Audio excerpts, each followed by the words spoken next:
Olá, está começando mais um debate Aftermarket Automotivo. Esta é a ATV, novo ambiente de conteúdo visual da Novo Meio. Aqui abrimos espaço para as lideranças e os formadores de opinião do mercado debaterem os assuntos mais importantes dos nossos dias. E o tema de hoje é representação comercial de autopeças, uma atividade que vem atravessando ao longo dos últimos anos um período de desafios para a readequação aos novos tempos. Estamos recebendo dois profissionais desta área para comentar esses desafios e falar um pouco também do futuro dessa atividade. Marcelo Delafina é sócio da Delafina Assessoria de Vendas, empresa situada em Bauru que atua desde 1974 no interior de São Paulo. E também está com a gente Reinaldo Carvalho, da Autogarra Representações, que, ao contrário do Marcelo, iniciou atividades há bem menos tempo, desde 2016, atuando como representação comercial de autopeças. Vamos ver então o que eles têm a dizer. Sejam bem-vindos ao debate Aftermarket Automotivo. Eu gostaria de começar essa conversa perguntando aos nossos convidados qual foi o impacto do isolamento social na atividade de representação de autopeças. Se você quiser, pode começar, Reinaldo, fique à vontade. Então, boa tarde a todos aí. Eu quero agradecer a oportunidade, né? Acho que é importante o elo, todos os elos da cadeia ser ouvido, né? Cada um tem uma dimensão, né? Então, na verdade, assim, o impacto, ele foi muito forte, né? Eu acredito que o nosso setor automotivo, por mais que tenha acho que 60 milhões de veículos, né? Quando você não utiliza ele, normalmente vai dar uma boa reduzida na manutenção. Mas o impacto maior, acho que foi mais no mês de abril, né?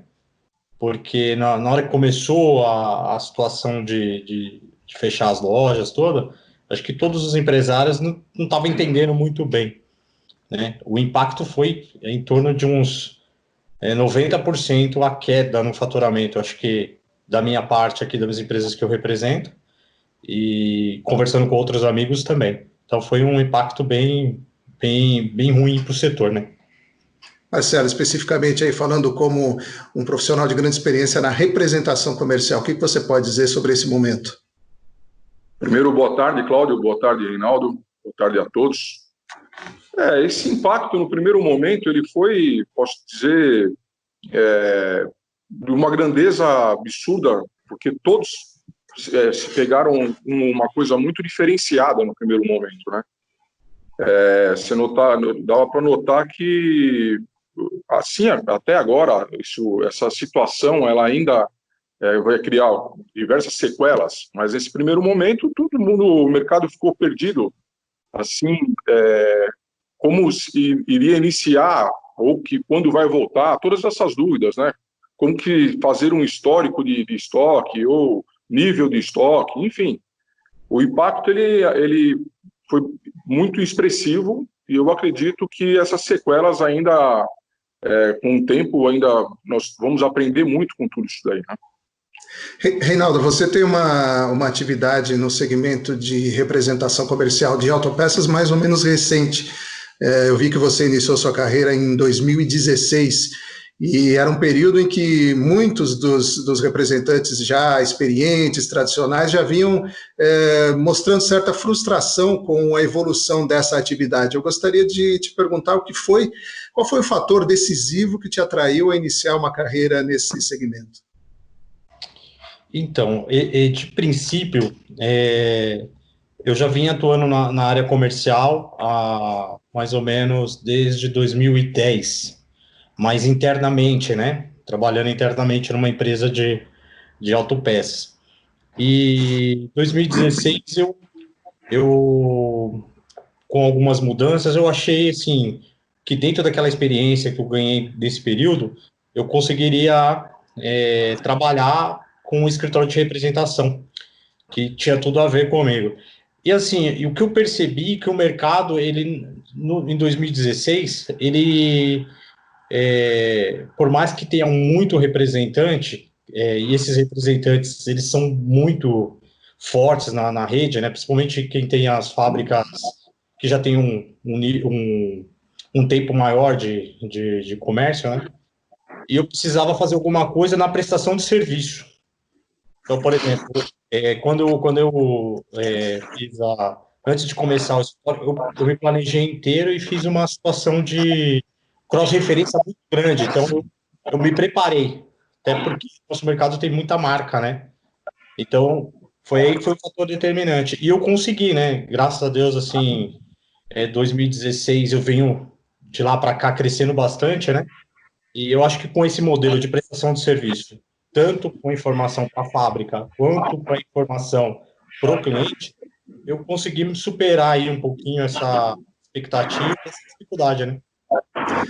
Marcelo, ao contrário do Reinaldo, a sua empresa ela tem uma grande tradição no mercado desde a década de 70, né, 1974.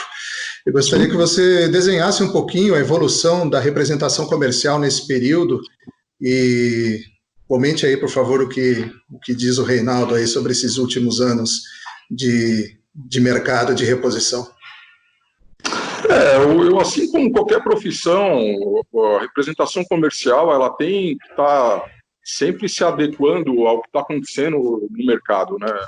Então, na Delafina, desses 46 anos, a nossa empresa nunca foi diferente. A gente sempre tentou buscar, de alguma forma, oferecer serviços tanto às representadas como à rede de distribuição e os grandes varejos, né, esses formadores de opinião, os serviços daquele momento e não que o mercado primeiro exija, vem exigir, né? A gente tem que começar sempre a ver na frente o que é que o mercado sempre vai ter necessidade. Então, o representante, ele deixou de ser só o representante, aquela questão da pessoa individual, né? Hoje, o representante tem que pensar, e não só hoje, há um bom tempo, como empresa mesmo, né? A estrutura voltada a todo esse elo que o representante participa. Porque eu vejo muito que o representante comercial e o escritório de assessoria de vendas, ele tem que ser justamente isso, né? Um elo de ligação para as informações de todos, né, envolvidos. Então, a Delafina não foi diferente. A gente sempre se preocupou como empresa, e sempre pensamos como empresa, né? Voltar ao mercado sempre à necessidade ali do que está sendo necessário mesmo, né? O Marcelo, a representação comercial já foi uma atividade de alta rentabilidade. A gente conhece representantes que ganharam muito dinheiro. Como vai a rentabilidade hoje? Dá para ficar rico na representação comercial? Olha, eu posso te dizer que assim, a questão de riqueza é muito complicado. Se você for pensar o representante individualmente e ele não pensar, como eu estou dizendo, como empresa, ele pode encher os tufos de um período de dinheiro no bolso. Mas também você pode contar que isso aí é um caso que vai ser curto, prazo curto, né? Porque nenhuma empresa mais ou nenhuma situação hoje no mercado cabe você pensar em ter dinheiro sem dar o retorno necessário para uma continuidade também da sua empresa, e só pensar no você individualmente, como estou te dizendo. Eu acho que você tem que pensar em trazer o retorno, que tudo que está ligado é necessário, né? Hoje, se você pensar de todo o investimento que uma fábrica faz, até para um lançamento de produto, e você não acompanhar isso aí para dar o retorno para a fábrica, só pensar na venda, só aquela coisa do café ou da cerveja no final da tarde, isso não cabe mais, né? Hoje todo mundo não quer ter retrabalho, quer ter um momento realmente curto de espaço para todos os contatos que são feitos, para que tenha, de alguma forma, que traga benefício a esses contatos, né?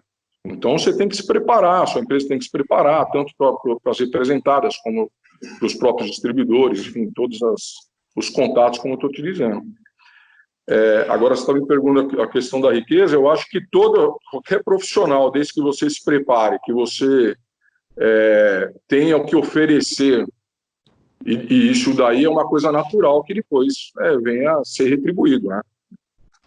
Agora, se a gente for ver também com os tempos anteriores, esses 46 anos, o mercado era totalmente diferente, a remuneração de percentual de comissão era diferente, porque o portfólio era menor, né? A própria frota era menor, enfim. Então, hoje a gente entende que até o comissionamento hoje da representada é menor do que anteriormente, ou aos anos anteriores, porque hoje o faturamento, o valor agregado é tudo maior, né? Tudo diferente. Reinaldo, o mercado muitas vezes se manifesta também frustrado com a rentabilidade. O distribuidor, por exemplo, é um segmento hoje que depende muito de volume para fazer um capital que justifique e remunere as operações. No caso específico da representação comercial, como é que você avalia a rentabilidade? Então, eu assim, o custo operacional de um representante hoje, ele é alto, porque você tem que viajar, no exemplo, eu faço São Paulo e Minas, né? Então, eu rodo bastante, os dois estados é muito grande. Então, você fica em hotel, às vezes um hotel um pouco mais barato, um hotel um pouquinho mais caro, refeição e tudo isso, então ele acaba diminuindo a rentabilidade. Por isso você tem que ter um equilíbrio, né? Eu acho que é assim, trabalhar de forma inteligente. Não adianta também se querer abraçar tudo de uma vez, né? Então, eu trabalho dessa forma, com fluxo de caixa. Então, esse mês que é bom, eu deixo uma reserva, né, para poder fazer as viagens. E no mês que é ruim, eu já diminuo um pouquinho as viagens. E eu consigo rentabilizar legal. Assim, não vou falar que é uma rentabilidade muito alta, não é, mas é uma rentabilidade que me dá uma boa vida. Assim, não vou mentir que é uma rentabilidade que eu acabei ajustando com o meu tipo de vida, né? Com a minha filosofia de vida, né? Então, eu acredito que ainda compensa em relação a outras profissões. Ok. Uma das consequências do momento que a gente está atravessando, de pandemia, isolamento social, é a digitalização do mercado. As compras por telemarketing ou pedidos online já vinham em crescimento. E agora o pessoal tem falado muito em reduzir os contatos presenciais. Como os representantes enfrentam essas tendências e como se adequar a elas de forma que a atividade fique protegida, ou seja, um mercado muito mais digital, com a redução do contato, que sempre foi uma característica do nosso segmento. Inclusive, o varejo muitas vezes se queixa da redução do número de visitas dos representantes, da presença dos representantes na loja. O que vocês poderiam dizer? Por favor, Reinaldo. Então, eu sempre gostei de fazer a visita. Eu acho que a visita, ela é fundamental, né? Eu acho que passa para o cliente uma proximidade, passa para ele uma confiança, e você estar presente, acho que não substitui, né? Qualquer tipo de informação que nós temos. Mas todo momento nós temos que nos adequar. Então, assim, eu acho que essa base de relação de confiança, nesse primeiro momento, eu acho que por você fazer parte já da vida daquele cliente, as formas de trabalho você vai ter que se readequar dentro do seu escritório. E assim, eu estou reaprendendo, né? Porque é muito ruim você não tá presente, é péssimo, porque é o mercado que te ensina, né? Lá fora, às vezes dentro de uma fábrica, a fábrica pensa uma coisa, mas lá fora está acontecendo totalmente outra, né? Então, a gente tem que se adequar. Assim, eu criei um canal, né, um canal, assim, de formação. O WhatsApp, eles limitaram a quantidade de vídeo que você manda, de foto. Então, tem um dispositivo no WhatsApp que é a transmissão. Então, eu separo por grupo, né? Então, por exemplo, o que é pertinente à informação automotiva, eu passo por um grupo. O que é pertinente à informação de uma fábrica, eu passo aquela informação. E assim vem o resultado. No entanto, o mês de abril já foi quase 90% da venda do tempo normal. Então, isso eu acho que acabou ajudando também a melhorar esse tipo de relacionamento. Eu espero que nós conseguimos, bem breve, a solução de voltar a fazer as visitas, né? Acho que ficar em casa também, ou só ficar naquela região, é muito bom para o representante, porque a gente vai ficando limitado com as informações, né? Fala, Marcelo. Eu vejo, nós já vimos diversas situações no mercado, e até essa questão de comentário de atendimento direto ou por por via as mídias, pelo computador, enfim, por todos esses processos, né, de envios de pedidos diretos. O que a gente vê cada vez mais que quem tentou fazer esse processo, vamos dizer que algumas grifes de mercado, ela consegue até fazer essa atuação dessa forma, mas a grande maioria ainda tem que ter esse acesso, como eu te disse, lá no elo, esse elo todo que envolve, né? A venda, ela não é hoje, ela não é uma venda passiva. Hoje a venda ela tem que ser ativa, porque nós temos muitos concorrentes, né? Muitos oferecimentos de boas marcas no mesmo distribuidor ou naquele mesmo grande varejo. Todo mundo quer o mesmo cliente, né? Então, se você não tiver essa atenção diferenciada pessoalmente, que o pessoalmente ele é muito mais fácil você tratar uma negociação, tirar uma informação, porque essa questão que hoje nos ajuda muito, todo esse acesso fora do pessoal, ele tem uma frieza na negociação, né? Se você colocar no WhatsApp mesmo, às vezes uma frase, um ponto, uma vírgula pode entender um ponto. A pessoa pode achar que você não está compreendendo a necessidade dela na negociação, né? O telefone é a mesma coisa. Às vezes você está com uma voz de uma forma que você está tratando, que o outro que está ouvindo lá acha que você está desprezando. Já pessoalmente, tudo você consegue, no olho a olho, no tete-a-tete, mostrar mesmo o sentimento daquela negociação. E além de tudo, todo esse elo que eu estou te dizendo, a gente conseguir todas as informações necessárias. Atuação de concorrente, você tem mais proximidade dentro do cliente, porque você não fica mais hoje só no comercial. Você vai em todos a divisão dentro de uma empresa. Desde lá da logística, quando ele recebe um material promocional, se esse material promocional está sendo direcionado da forma correta, até o marketing, o cadastro de produtos, se o nosso portfólio de produtos está sendo cadastrado da forma correta. Hoje você pega alguns distribuidores que têm 10, 15, 20, 30 unidades, que nós temos que ter contatos com todas elas, acompanhamento individual, a particularidade de cada estado, se aquele portfólio naquele estado está completo, se aquele lançamento foi cadastrado só em uma unidade e as demais estão soltas, a gente precisa fazer esse contato, enfim.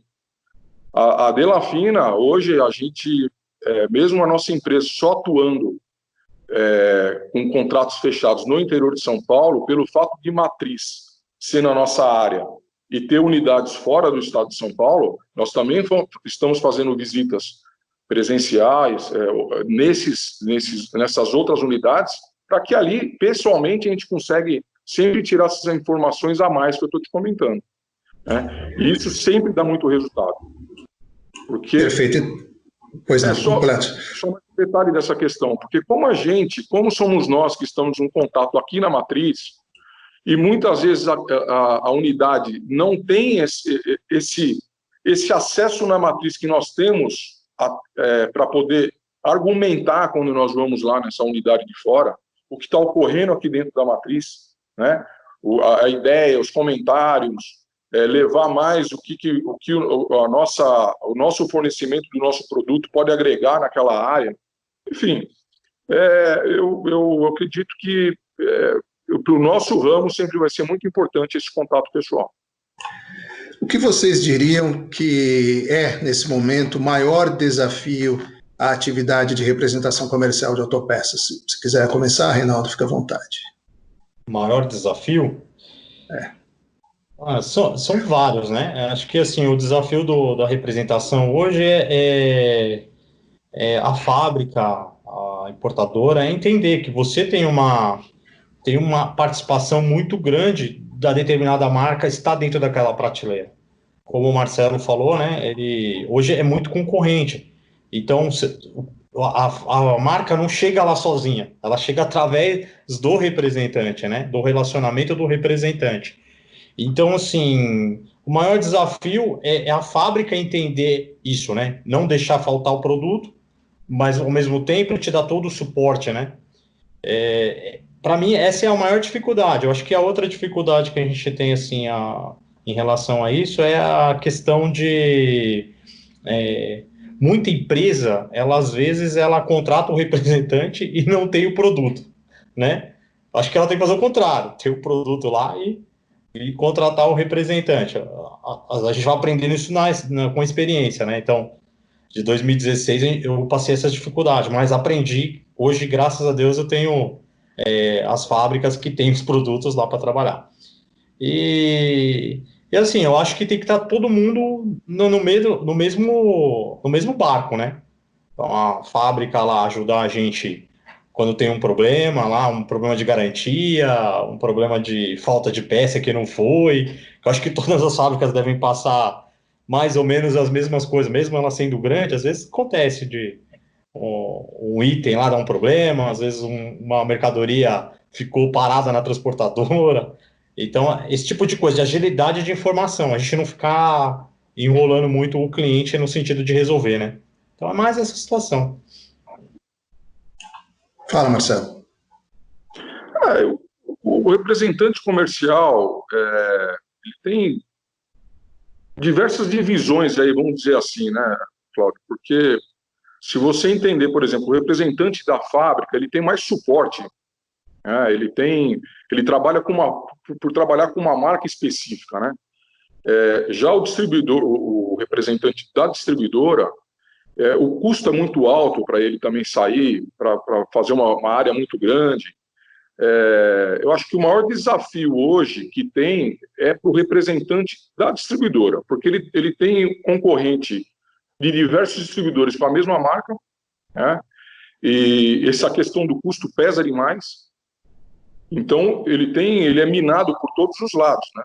Já o representante, o escritório de assessoria, que ele tem uma marca específica e um produto só para ele oferecer, desculpa, ele consegue, vamos dizer assim, focar mais, né? Ele consegue trabalhar de uma forma mais estratégica.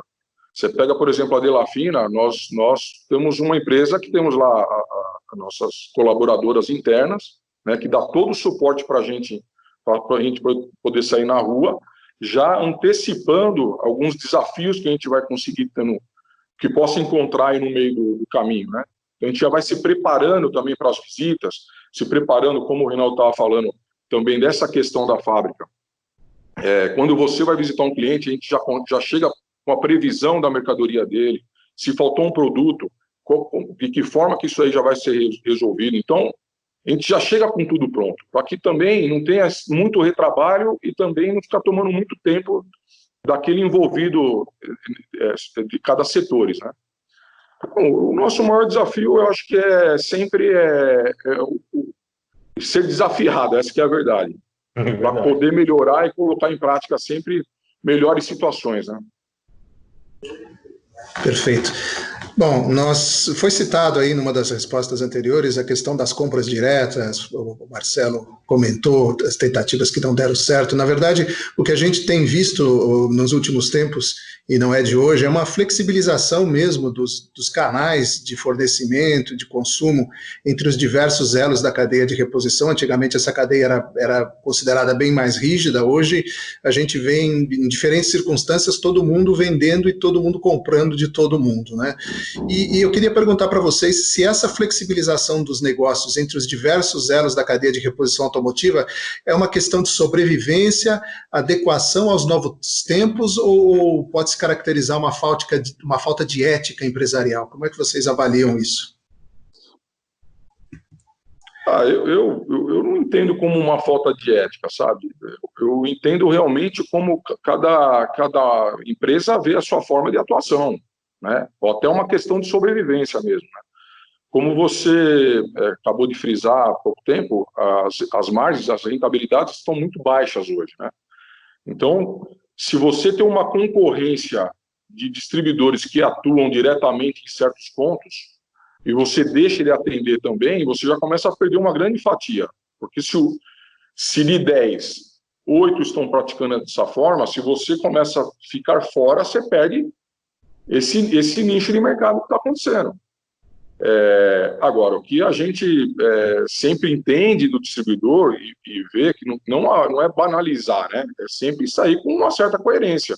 O que não pode, o que a gente entende é uma quebra de um elo absurdo, e isso vem provando também que não está acontecendo em algumas grandes redes de varejos, que se tornam como se fosse um distribuidor regional, né?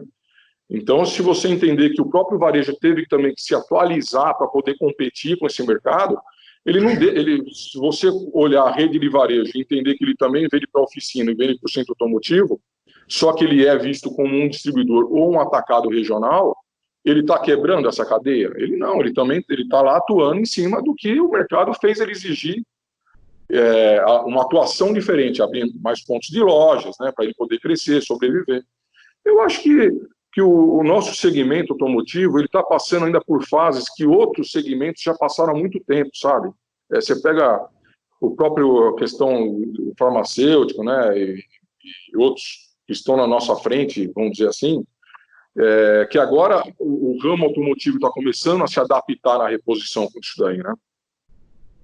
Mas é que esse país é tão grande, né? O consumo é tão absurdo que eu acho que sempre ter espaço para todo mundo. Todo movimento que a gente achou que fosse quebrar alguma coisa e encerrar, ela teve uma continuidade de alguma forma, né? Aqueles que conseguiram ver um pouco mais para frente, de montar filiais, assim como os distribuidores, para poder participar regionalmente desse consumo praticamente diário de peça, né? Porque ninguém consegue ter um portfólio, um próprio varejo, ou um centro automotivo, ou quem quer que seja, não consegue ter uma gama de produtos muito grande, né? Essa variedade que nós temos de produtos, né? Então, esse consumo é praticamente diário ali mesmo, né? Então, se o distribuidor não tivesse tido essa visão de montar para participar, não só a questão fiscal, mas também do consumo diário ali da reposição, não sei como é que seria, né? Acho que muitos deles já também não estariam aí no mercado, né? Eu não vejo como falta de ética, eu vejo como uma possibilidade de abertura de novos negócios, né? Eu acho que assim, ó, o Brasil, a gente nunca, acho que nenhuma pesquisa vai mostrar, mas nós temos várias categorias de consumidores, né?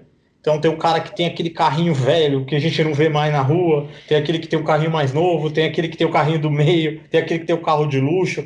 Então são várias categorias. E eu acho que o mercado atende a essa categoria, porque num ponto assim, o nosso mercado ainda comparando, acho que alguns países, né? Então assim, o elo da cadeia ainda chega muito caro para o consumidor, né? Eu vejo ali que chegar na fábrica até chegar no dono do carro, você vê, passou várias redes. Então, esse mercado ele surgiu por isso, porque tem essa possibilidade, né? Eu vejo como uma forma estratégica, às vezes o cara consegue atingir os alvos, aí ele falou, agora eu não quero mais o varejo, eu quero só o distribuidor, e aí ele vira aquela marca só do distribuidor, né? E consegue fazer o cara ficar mais fácil do distribuidor também depois fazer aquela venda. No entanto, tem várias empresas grandes aí que foi por varejo, né? Nos últimos 3 anos, para fazer isso daí, porque sabe que o varejo ele não vai conseguir aquela demanda alta, mas ele vai criar o cadastro lá, né, do produto, que tipo assim, se precisar de 5, 6 peças, ele vai pegar no distribuidor. Então, não vou citar alguns nomes aqui, até para preservar, mas tem várias empresas aí grandes. Eu vejo mais como uma oportunidade de negócio e melhorar o portfólio dentro das prateleiras das lojas, né? Reinaldo, e a inadimplência? Houve crescimento nesse período de isolamento social e, de uma forma geral, a inadimplência não afeta os negócios da representação hoje? Então, eu não posso reclamar de inadimplência. Assim, eu não tive nenhum caso até agora, né, de nem solicitação de prorrogação, nem nada, porque eu consegui, dentro desses 4 anos, selecionar a minha clientela, né? Por mais, parece ser, assim, uma coisa meio... Ah, mas, poxa, só você que não? Não, eu consegui, eu tenho uma clientela que realmente hoje ela é pontual com as coisas. No entanto, quando teve o decreto lá, começou a fazer o isolamento, tinha pedido em caixa, né, vamos dizer, em casa, né, para mandar. Eu faço questão que eu trabalho, eu tenho esse slogan aí que eu uso para o meu escritório. Eu prefiro perder o pedido do que o cliente. Prefiro perder o pedido do que o cliente. Liguei para cada um, falei, ó, vocês querem manter o pedido na fábrica ou vocês querem suspender até a gente saber como vai funcionar? Então, isso funcionou super bem, que quando começou o mercado já se adequar um pouquinho no momento, começou a pedir para faturar os pedidos. Então, eu não tenho problema de inadimplência, apesar que na ponta, né, o pessoal já vem reclamando, mas todo mundo está se cuidando aí, né? Acho que é uma vacina que todo mundo já achou, né? Aquele cliente que já dava um trabalhinho, você já diminui o crédito, aquele cliente que já vinha numa situação assim, você já vai monitorando. Eu não tenho inadimplência, então eu não posso reclamar ainda, não veio esse momento ainda para mim. A inadimplência dos nossos clientes junto às nossas representadas, praticamente posso dizer que foi perto de zero. Até porque não deu tempo da inadimplência, né? Tinha muitos ainda vencimentos a acontecer, né? Então, até no primeiro momento ali do início da pandemia, estava ocorrendo tudo bem. Então, aquela primeira quinzena foi só uma análise de fluxo de caixa que cada um fez para poder suportar talvez um certo período, né? E a indústria a mesma coisa. Então, todos tentaram correr para ver o seu recebimento versus os seus compromissos, né? Aquela coisa natural de toda empresa que tem o seu controle ali de fluxo de caixa. Agora, o que a gente pôde notar é que já lá na distribuidora a inadimplência foi muito grande. Até por oportunismo, né? Em certo momento, todo mundo achou que ninguém precisava pagar mais ninguém, né? Então, aquela coisa de que, então, vou me aproveitar, vou pedir prorrogação, né? Prorrogações até absurdas, né? Mas, com o tempo, um pouco da flexibilidade de começar o mercado a retomar, principalmente em outros estados, que não foi tão fechado, notou que aquele oportunismo foi assim, se eu não tenho crédito, eu não posso voltar a comprar. Então, a inadimplência naturalmente voltou ao seu nível meio que normal, né? Mas para o distribuidor, isso aí foi sofrido, sim, nos 15 primeiros dias ali, foi um pico de aumento da inadimplência bem alto mesmo. Bom, você falou em fluxo de caixa, vamos continuar no assunto caixa. Muitas empresas acabaram usando os estoques para fazer caixa nesse momento, em todos os elos da cadeia, o que é um natural, é um mecanismo de defesa dessas empresas. Agora, o estoque baixou, portanto. Então, eu queria perguntar para vocês se vocês veem algum potencial desabastecimento da cadeia no momento da retomada. Pode começar, Marcelo. O que a gente notou, assim, e ainda vem notando, é que o estoque, quando você tinha um estoque para 60 dias, dentro da média da venda de 60 dias natural, ali normal, antes da pandemia, ele se tornou um estoque para 90 a 120 dias, né? Porque a queda fez o seu estoque ser muito maior. Então, o que a gente nota é que alguns distribuidores que conseguiram manter ainda a sua compra, mesmo que dentro dessa média mais baixa, e continuou repondo, hoje está com o mesmo estoque dele lá, da sua venda normal, né?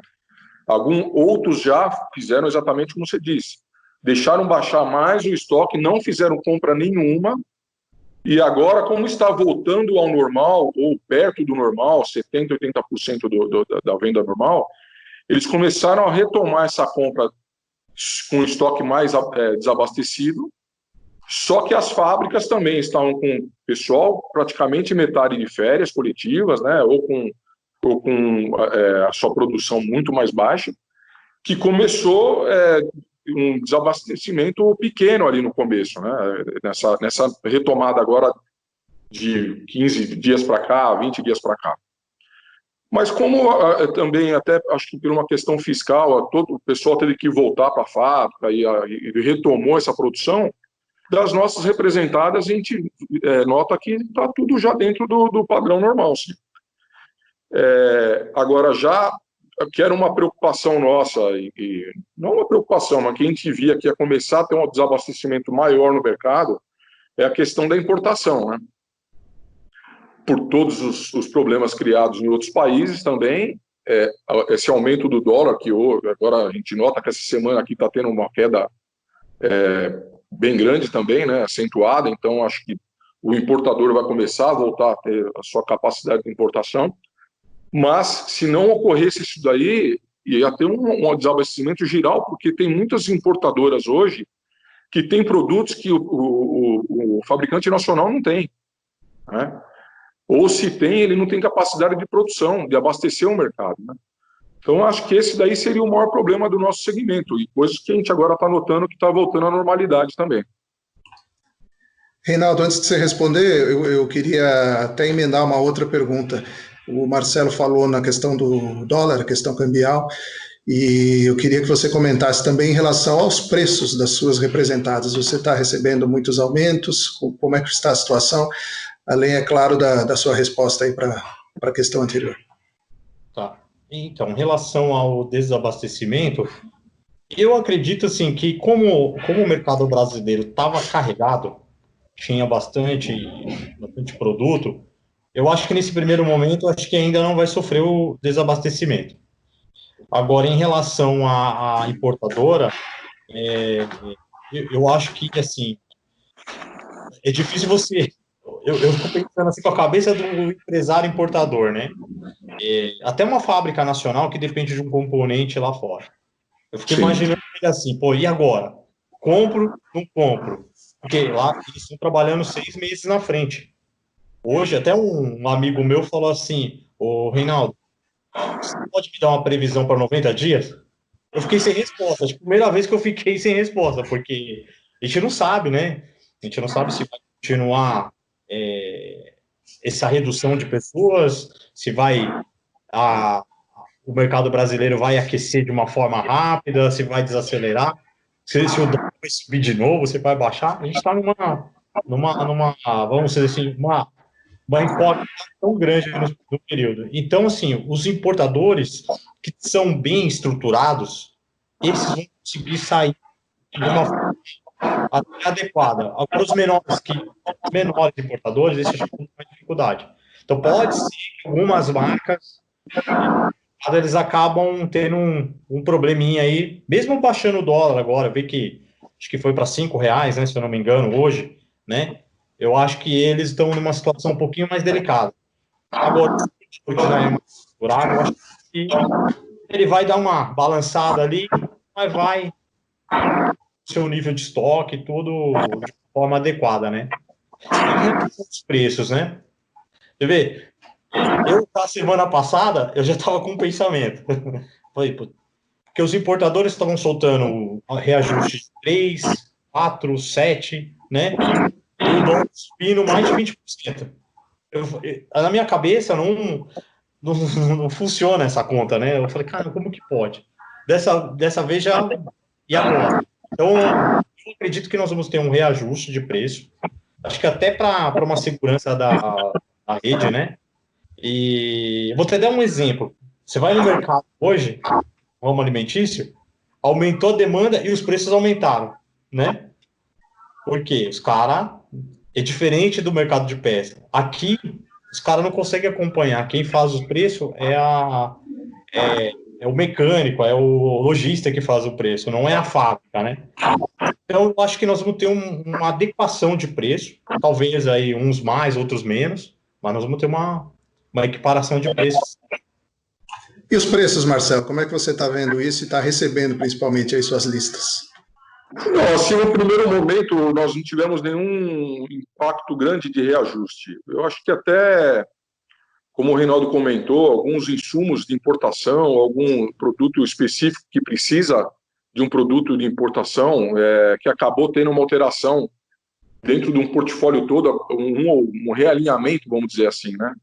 Mas nada abusivo, não teve assim nada do impacto muito grande assim até agora, né? A gente não sabe como é que vai vir aí desencadear tudo isso daí, até na questão de todos esses insumos geral para a produção, que a gente escuta dizer que, como está tudo num consumo muito baixo, né, toda a matéria-prima, enfim, tudo teve essa queda devido à pandemia. Então, ninguém está tendo essa necessidade de reajuste, porque todo mundo está precisando vender, né? Todo mundo está precisando desovar seus produtos, ou sua matéria-prima, né? E agora até se readequar a tudo que está acontecendo, a todo esse movimento da questão de um concorrente ou outro, enfim, ninguém quer sair na frente com uma imposição ou com uma posição muito imediata, né? Porque pode se deslocar do mercado por uma estratégia errada, né? Então, até nesse momento, não teve nada assim, nenhum reajuste absurdo, tudo dentro de um realinhamento, vamos dizer assim. Agora, vocês têm observado um movimento por parte do cliente de vocês de repor estoques ou por enquanto está suficiente? Diga, Reinaldo. Então, os meus clientes, eles até me surpreendeu, né? Porque, como eu falei, quando aconteceu lá todo mundo fechar as portas até se readequar, eu imaginei o quê? Que nós íamos passar aí uns 2, 3 meses, no mínimo, sem faturar nada, né? Eu achei assim, não ia ter reposição, o pessoal ia trabalhar com o seu estoque. Me surpreendeu. Os estoques veio até a mais do que eu imaginava. Talvez a demanda deles foram supridas aí de uma forma normal na ponta, né? E acabou tendo que fazer um estoque um pouquinho maior. Mas eu acredito que a gente, assim, ó, eu acredito que o ramo automotivo, ele é uma universidade a céu aberto, né? Então, assim, quem trabalha no ramo automotivo, né? E as lojas, e o mecânico, a distribuidora já achou um meio de trabalho, né? Já achou uma forma de trabalho para não ficar sem vender. Então, isso também ajudou, né? A gente a esse dinamismo que o mercado ele acaba impondo, né? E eu acho que até me perdi um pouquinho na palavra, né? Mas assim, eu acho que o mercado ele tende a diminuir mesmo a quantidade de data, que nem ele falou, 60 dias, né? Acho que o cliente reduziu mais aí para uns 40 dias. Tem cliente meu que está comprando semanal, então a adequação, né? Eu tenho uma Mercado Car que ela me compra toda semana, um volume muito alto. Então, assim, já me comprava. Agora, como que o sistema dele é loja, né? Teve que fechar as portas. Então, no caso dele, ele diminuiu muito as compras. Mas os demais clientes ficou tudo dentro da normalidade. Esse mês, né? Passou aí do mês de maio. E você, Marcelo? Sabe assim, o mercado nosso, eu imagino, até pelo que está acontecendo de 10, 15 dias para cá, como eu comentei, uma retomada muito mais rápida do que os outros segmentos, né? Você pega alguns estados que a flexibilização foi maior, e não fechou tanto, a queda não teve uma queda tão grande.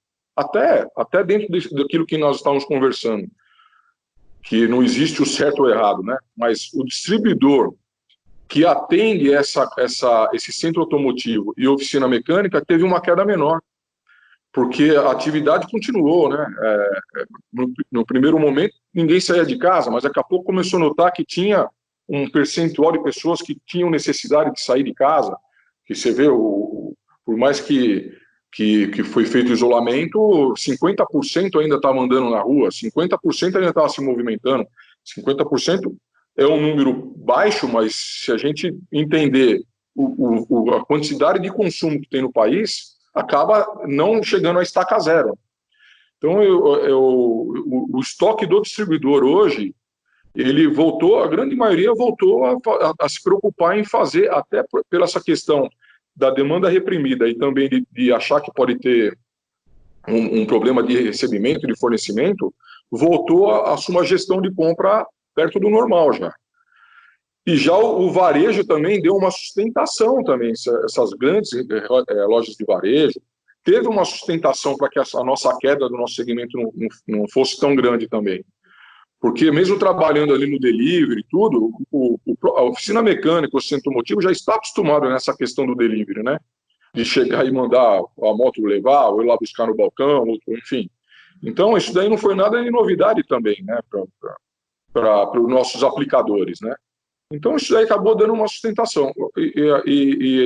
Como te disse, alguns estados, como não fechou tanto nesse isolamento, acabou dando para alguns distribuidores esse equilíbrio também para não ter essa queda tão grande até na reposição, né, na sua gestão de compra.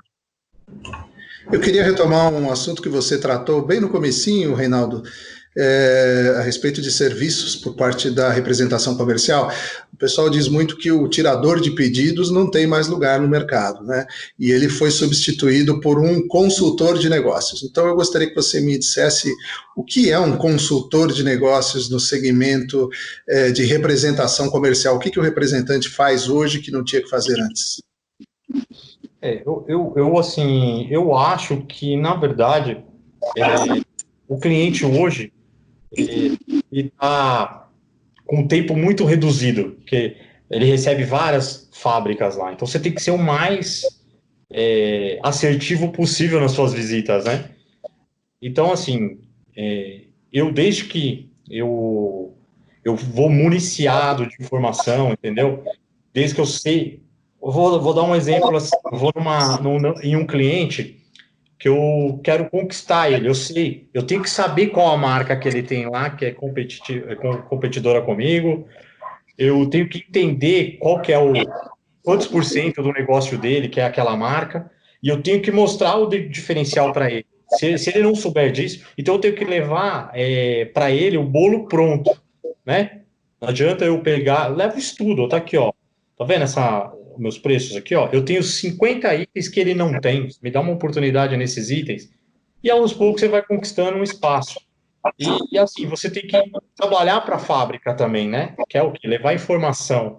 Poxa, mas você tem...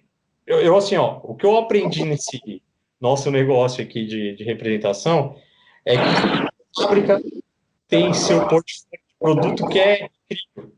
Tem preço incrível, e tem outros que não. Aí o outro tem aquele que ele não tem, e um completa o outro. Acaba essa situação acontecendo.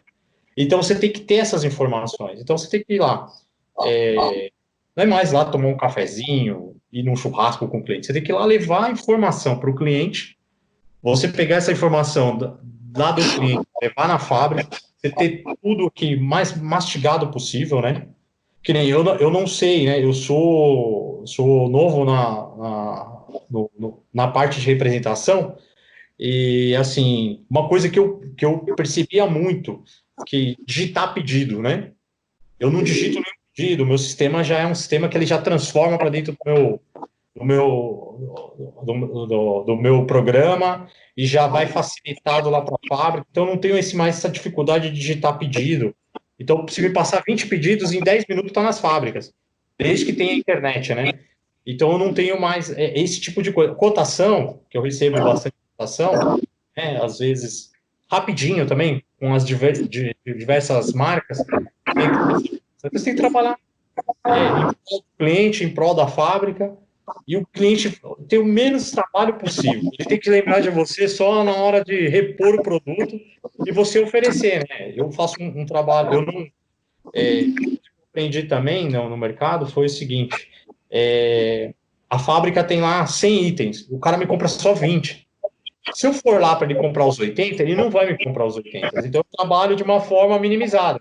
Eu pego 10 esse mês, ó, me cadastro 10 itens. Aí o outro mês, mais esse 5. Quando você vai ver o ano, ele já comprou 100% do portfólio, e sem sentir no bolso, né?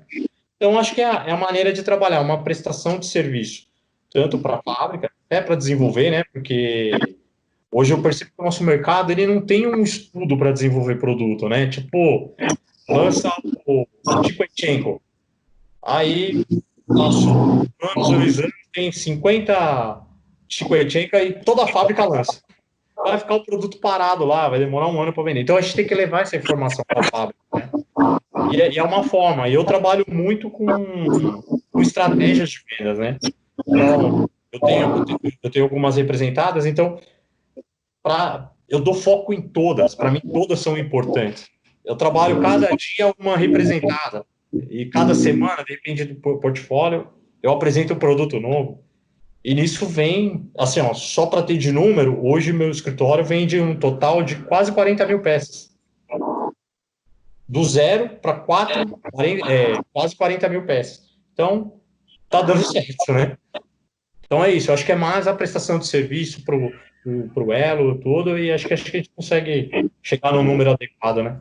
Perfeito, Marcelo. A sua empresa certamente assistiu a todas essas etapas de evolução da representação comercial nas últimas décadas, né? Qual é a grande prestação de serviço hoje? O que é esse consultor de negócios na representação comercial? Dentro de todo esse tempo nosso de escritório de representação comercial, como eu te disse, a gente tem que ter sempre a preocupação de se adequar ao momento, né? Ou tentar já se antecipar por isso que a gente vai notando que o mercado vai se direcionando. Então, nós já chegamos até a um certo momento, 15 prepostos na nossa representada, porque era uma venda mais pulverizada, muito tempo atrás, né? Chegamos a ter 6 promotores. Então, o mercado, hoje, como já a fábrica nem tem essa necessidade quando está dentro de distribuidores, com uma cadeia de distribuição forte, não tem a necessidade de pulverizar, então nós também se adaptamos à forma de atuação, né?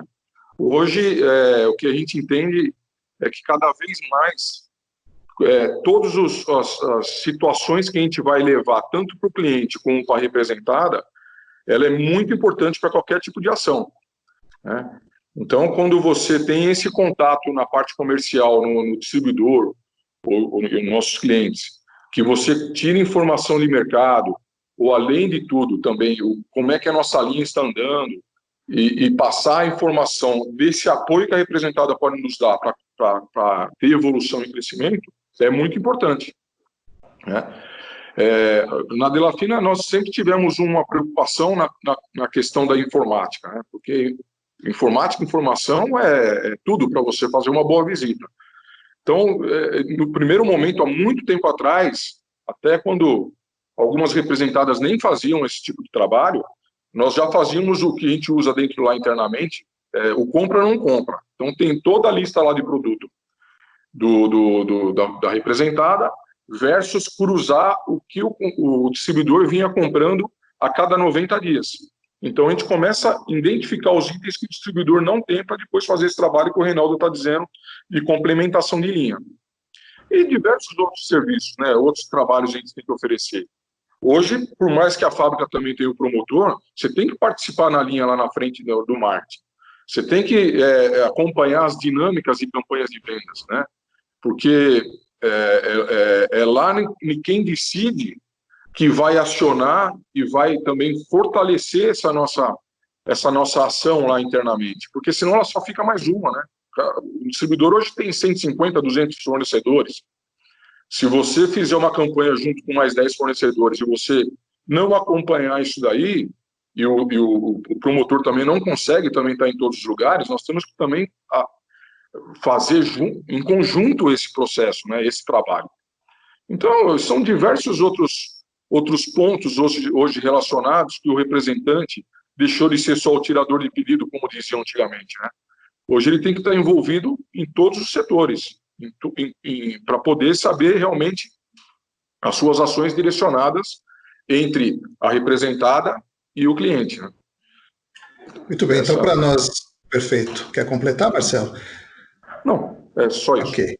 Então, para nós encerrarmos, uma última pergunta que nós temos feito a todos os nossos entrevistados nesse debate, um pouco de futurologia, mas nem tanto, né? A gente está acompanhando todas as transformações em função desse isolamento social, o comportamento social, ou melhor, o comportamento da sociedade tem mudado um pouco, as próprias empresas parece que têm tido uma necessidade de readequação, nós temos visto um processo muito acelerado de digitalização, home office, enfim. Então, a pergunta que eu faço para vocês é a seguinte, com tudo isso, como será o mercado de reposição após essa crise e de que forma a atividade da representação comercial vai estar inserida dentro desse mercado novo que pode ser que surja aí, muita gente diz que realmente vai surgir. Pode começar, Reinaldo, se você quiser. Então, eu vou para uma linha de raciocínio seguinte. Tudo que... Eu aprendi isso com o dono de uma fábrica e ele falava a verdade. Tudo de ruim que acontece nas nossas vidas, a gente tem que tirar o bom, né? É triste isso que está acontecendo, a pandemia, muitas famílias sofrendo, mas eu acredito que também vai trazer um outro norte para o nosso mundo que vivemos hoje, né? Como se diz assim, antes pandemia, depois pandemia, né? Então, eu acredito que o mercado, esse home office, eu acho que vai ser uma tendência no nosso mercado. Eu acredito que a empresa que tiver eu não sei se eu vou falar a palavra certa, que vocês me corrigem, né? Um drive-thru, né? Que seria o motoqueiro nem precisar descer da moto, pegar lá, ou um cara de carro pegar a peça numa loja de autopeça. Isso também vai sair na frente, né? Eu acredito que algumas empresas já estão fazendo, né? Eu acredito que esse distanciamento social, ele vai diminuir. Se que achar vacina, eu acredito que até o final do ano, é uma crença minha, que eu acho que vai se achar a solução, né, de um problema tão grande. Eu acho que também o mercado ele vai dar uma remodulada nos fornecedores. Eu acredito que não vai ter tanto fornecedor assim que vai ficar, principalmente empresas menores. Eu vi entrevistas de presidentes CEOs de montadora que vai fortalecer a indústria nacional. Eu acredito que a indústria nacional, quem tiver preparado com maquinário, eu acho que vai ser a bola da vez daqui, sei lá, 6, 7 meses.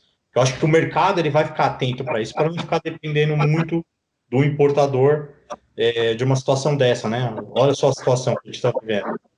Então, acho que vai ficar alguns legados aí, que é essa questão da... Não vou falar todo mundo, né? Mas as pessoas que hoje já está refletindo sobre a vida, sobre os valores, né?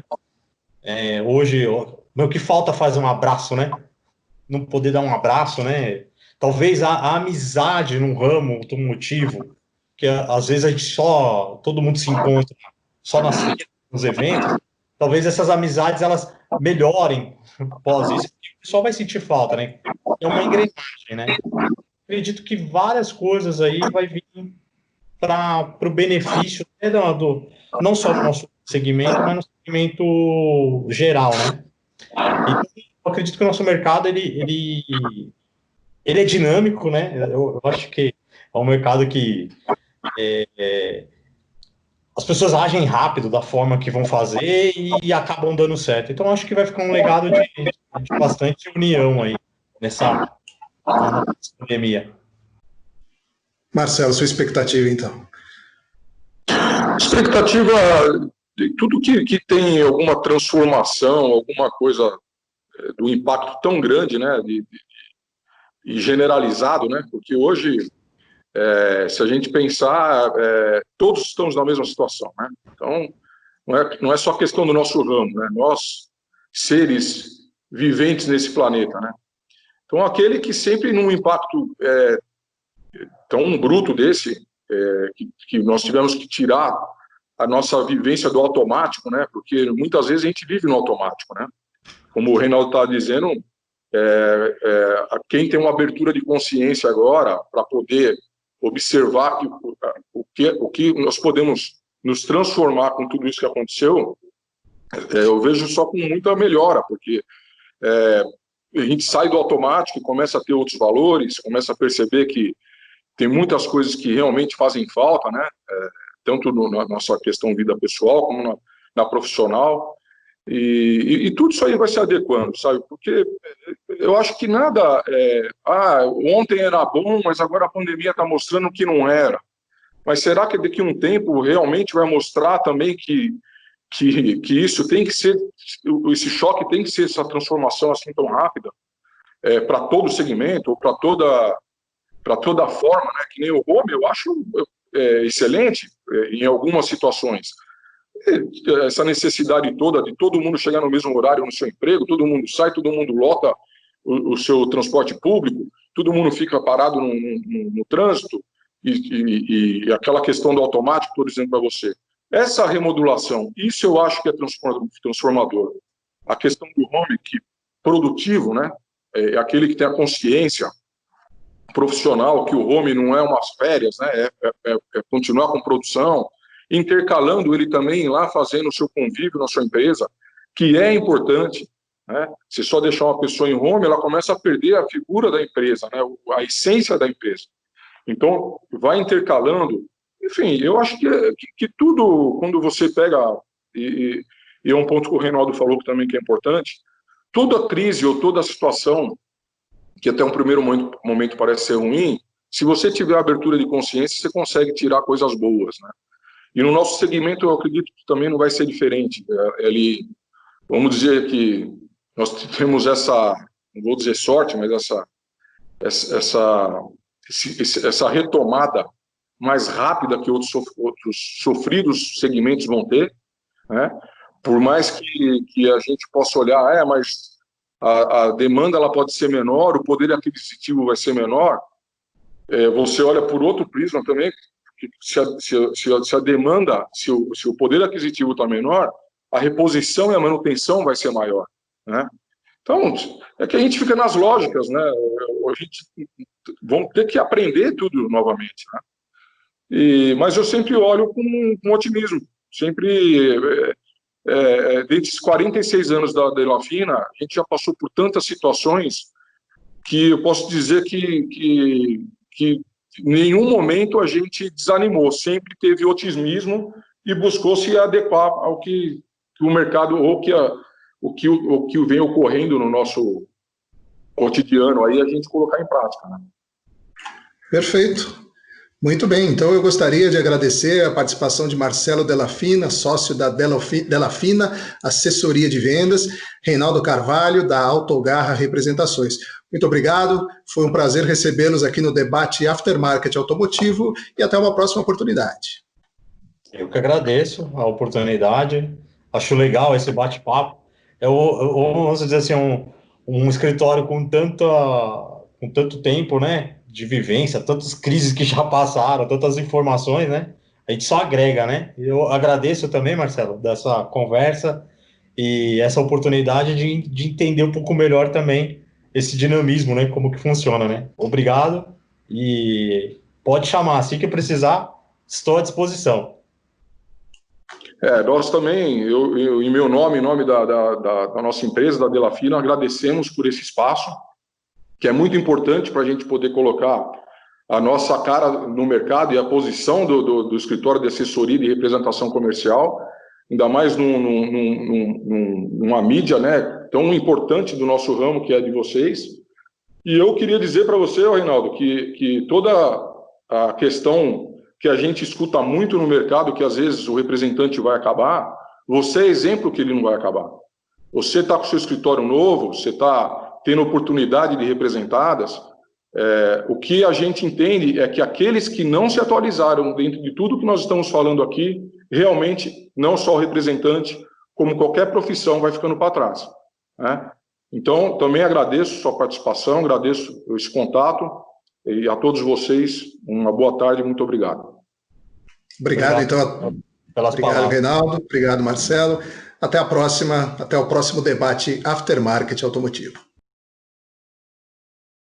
E assim termina mais um debate Aftermarket Automotivo. Acompanhe a cobertura diária do Aftermarket Automotivo em nossas plataformas digitais, ouça também os podcasts e leia as reportagens especiais. Este foi o debate Aftermarket Automotivo, o conteúdo gerado a partir da interação entre as principais lideranças do mercado. Você está na Aftermarket Automotivo TV, a nossa voz, a sua voz, em uma só imagem, nessa ATV.